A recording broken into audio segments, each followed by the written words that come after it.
guys, today I'm gonna show you how you can change and manage your water hardness settings in the higher dishwasher XS. So in the first step we have to open the settings, so hold the door opening button for 5 seconds.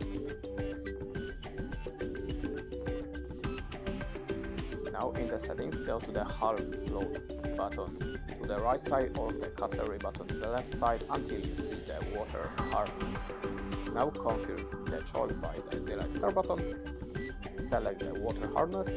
The 7 it's a maximum if your water is very hard, the 0 it's a turn it off, and the 1 it's a minimum water hardness, so you have to check it on the tester and adjust it to your needs. Then click on the delete start button to accept the settings, and to go to the menu click on the opening button. That's it. Thanks for watching, leave us a like or comment, and goodbye.